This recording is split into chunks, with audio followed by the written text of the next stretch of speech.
Mga kabombo at kasterniso, nasa linya na ng ating komunikasyon. Walang iba ang Secretary General ng National Union of People's Lawyer, si Secretary General Attorney Josabel o Josalie Dainla.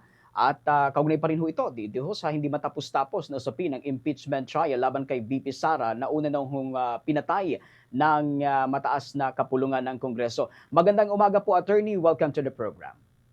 Magandang umaga, Bombo Victor, Bombo Everett, sila po nakikinig sa Bombo Radio. Apo. Attorney, kahapon po no, naghain po kayo ng motion for reconsideration sa Korte Suprema para ho sa dismissal nitong consolidated petition against impeachment trial ni Vice President Sara Duterte at bahagi nga ho ng inyong kahilingan ay ang pag-affirm dito ho sa transmittal ng articles of impeachment sa Senate para magpatuloy nga itong trial. Pwede po ba kami makahingi ng kabuang overview nitong inihain ho ninyong motion for reconsideration, Attorney? Opo, yung nag-file po nito, yung mga nag-endorse ng second complaint na ifinile ng mga mass leaders at mga representatives ng Makabayan Party List. Former and incumbent, no, yung interveners dyan sa motion na yan. Tapos yung kanilang key arguments ay yung mga sumusunod. Una sa lahat, yung walang grave abuse of discretion, walang paglabag sa konstitusyon sa bahagi ng House of Representatives dahil sinunod nila yung procedure na naka-outline doon. Kabilang na yung paglalagay sa order of business within 10 session days mula doon sa pag-file ng tatlong naunang impeachment complaints. Tapos mayroon silang discretion na pagpasyahan kung alin sa mga impeachment complaints ang kanilang itatransmit o i-endorso sa Senado. At yun yung ginawa nila noong February 5. Pangalawa, hindi naman na-trigger yung one-year ban sapagkat dahil nga doon sa exercise ng kanilang discretion, hindi naman na i-refer doon sa Committee on Justice yung naunang tatlong impeachment complaints.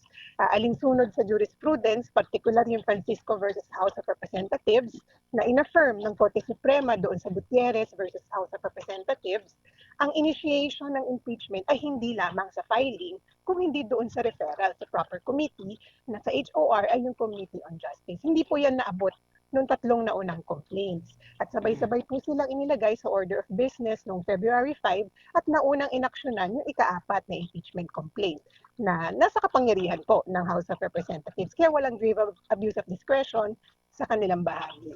Ikatlo, wala pong precedence wala pong priority na ibinibigay yung saligang batas sa citizen-filed complaint, no? As against doon sa verified impeachment complaint na pinirmahan ng at least 1/3 no of the House membership. Wala pong ano diyan porque nauna yung naunang yung citizen filed impeachment complaints ayun ay uunahin. Wala pong ganun na nakasaad no doon sa teksto ng saligang batas, no, particularly doon sa Article 11. At dahil nga mayroong paggalang doon sa karapatan no at kapangyarihan ng House of Representatives na exclusively mag-initiate ng impeachment proceedings. At alinsunod din sa Article 11 kapag mayroong verified complaint no na inaprubahan ng at least 1/3 at actually ito po ay dinala rin sa plenaryo at naaprubahan ng walang anumang objection, the impeachment complaint shall constitute the articles of impeachment and trial shall proceed forthwith sa Senado. Wala pong ibang interpretasyon na tayo maibibigay dyan kasi literal po malinaw ang isinasaad dyan sa provision na yan. At pang-apat, yung tungkol po dun sa due process, no, yung paglabag di umano sa due process guarantees, yung karapatan sa due process ni Vice President Sara Duterte. Dito po sa stage na ito na impeachment, hindi po yan kinikilala sapagkat yung kanyang karapatan sa due process ay kanyang may exercise doon na po sa Senado. At ang dahilan nito ay para maging accessible at speedy ang impeachment bilang isang mekanismo no for accountability no. At sa kasamaang palad yung Supreme Court ang dami niyang inilagay no na bagong requirements no dito sa kumbaga newly issued guidelines no pagdating sa initiation ng impeachment complaint. At isa pang mabigat na dahilan diyan kasi wala naman siya, the Vice President does not stand to lose any of her right to liberty, no? And property. Kasi wala naman po siyang personal o private interest no, sa kanyang posisyon. Dahil siya ay impeachable official, no? Accountable po siya sa taong bayan. Kung kaya yung pagkilala sa due process ay mangyayari po sa Senado. So yun po yung mga key arguments no na Mm. in-advance po nung mga interveners dun sa final po namin kahapon.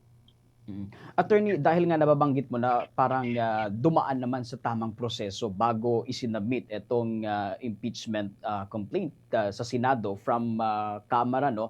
Kumpiyansa po ba kayo na masisilip ito ng Korte Suprema, itong motion for reconsideration nino? At kumpiyansa ho ba kayo na pwedeng baliktarin ng Korte Suprema yung kanilang naging unang desisyon? Tayo nawawalan ng pag-asa kasi may precedent na no kung saan yung Korte Suprema ay nag-reverse upon motion for reconsideration ng kanilang mga dating desisyon. Ilang beses na rin nangyari yan no in the past. Lalo na ngayon na napakalaki ng at stake no yung landas na binibigyan ng konstitusyon para sa accountability ng pinakamatataas na opisyal sa ating bayan. Tingin naman natin ay bibigyan ng puwang no ng Korte Suprema yan. Actually, meron ng positive development, 'di ba? Pinagkomento na yung petitioner no dito sa mga consolidated petitions na ito matapos mag-file ng motion for reconsideration. I think 5 or 6 days ago ang House of Representatives. Ibig sabihin hindi po tinutuldukan ng Korte Suprema kasi kung gusto po nilang yun na yung maging ruling no, pwede po nilang hindi nabigyan ng due course. Pero inutusan nila yung petitioners na magkomento. So ibig sabihin po buhay pa rin yung kaso at dahil dyan, hindi po tayo nawawalan ng pag-asa. Since nagkaroon na ho ng hearing na ito, deliberasyon itong Senate at na-archive na nga itong impeachment complaints against VP Sara, gaano po ba ito ka-effective para buhayin pa itong pagdinig? Kasi dahil yung pinutuntungan ng mga senators na actually nag-move una for dismissal, no? Tapos later to table the motion for dismissal and then later to archive ay yung Supreme Court decision. Oras na ito ay ma-reverse, mawawalan po ng tungtungan. At kailangang gawin ng Senado yung kanyang tungkulin shall proceed forthwith. Malinaw na malinaw yun. At sila ilalabag sa konstitusyon kapag hindi nila bobohayin yung kaso sa oras na ma-reverse po ang Duterte versus House of Representatives ng Korte Suprema. Sa tingin niyo ho, attorney, will it not affect yung motion for reconsideration ho ninyo na inihain ng Kamara doon sa naunang rulingan ng Korte Suprema on the constitutionality ng reklamo? Sorry, pwede pong pakiulit. Attorney, matanong ko lamang, no, sa tingin niyo po ba yung naging unang desisyon nitong Senado na tuluyan ng patayin, hindi po ba ito makakaapekto sa motion for reconsideration na inihain na ninyo sa Kamara? Sa palagay po namin hindi kasi nga kagaya na nabanggit ko ang tuntungan po ng naging action na ito ng Senado ay yung pong naunang ruling na i-promulgate noong July 25 at kapag ito po ay na-reverse karapat-dapat din naman no na bawiin itong naging desisyon na i-archive. At sa aming pagkakaunawa kung archive po bagamat sinasabi ng ibang senador na patay na yung kaso na yan, ibig sabihin na hindi po talaga nila tuluyang dinismiss with prejudice. At ibig sabihin po ay pwede pa siyang buhayin upon motion by a member o by a senator judge who will sit in during the trial of the Vice President. Kaya tingin natin na hindian po yan even on procedural grounds ay pwede pa rin po talagang buhayin ang impeachment ni Vice President. Attorney, may katanungan din ang aking kapartner dito si Bombo Ever. Bombo Ever, go ahead. Alright. Attorney, dun po sa inyong complaint, nabanggit po ninyo na hindi po lumabag sa 1-year bar rule yung complaint or impeachment complaint, citing po yung mga principles under Francisco versus House of Representatives, which is isa po ito sa mga pangunahing naging rason naman para i-declare as unconstitutional yung impeachment complaint. Do you think i-reconsidera pa rin po kaya ito ng Korte Suprema with the new arguments po na ipinasa po ninyo, Attorney? Sa palagay namin, malakas yung mga argumento kasi dalawang kaso no, sa jurisprudence natin yung nagbatayan no, kung bakit sinasabi natin hindi naman nag-set in yung 1-year ban. Ito nga yung Gutierrez at yung Francisco cases na sa ating palagay ay wala namang matibay na dahilan para abandonahin ng Korte Suprema. Ang doktrina kasi, nagbabago yan over time kung mayroong mga dahilan no, na nagko-compel no, sa mga justices na baguhin ang kanilang desisyon patungkol sa mga mga paksa, no, mga issue na dumarating sa kanila para desisyonan. Sa ating palagay ay walang matibay na dahilan. In fact, no, doon pa nga sa Gutierrez, dito nga nag-warn yung Supreme Court, no, against doon sa dangers ng first to file rule. Kaya nga niya in-emphasize na dapat pagka citizen filed complaint, hindi lang yan filing.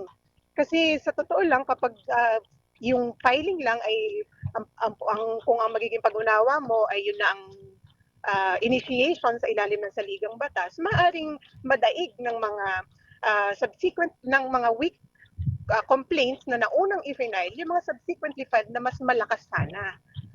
Kaya hindi talaga, kumbaga hindi natin masaset in motion ng anumang impeachment kung yan ang masusunod, no, na proseso. At yan magiging interpretasyon ng Article 11 sa ilalim ng saligang batas. Kaya tingin namin, no, kagaya nabanggit ko kanina, umaasa naman tayo na pakikinggan tayo ng Korte Suprema, titingnan uli yung argumento ng House of Representatives at babalikan, no, yung kanyang mga naunang rulings on matters that are essentially the same, no, yung same issues din naman na tungkol sa paano i-apply ang mga relevant provisions ng Article 11 on impeachment. With that, Attorney, maraming salamat po sa oras na inilaan mo sa panayam na ito. Magandang umaga po. Mga kabombat kasaniso, nakapanayam natin walang iba ang Secretary General ng National Union of the People's Lawyer, si Attorney Jocelyn Dela.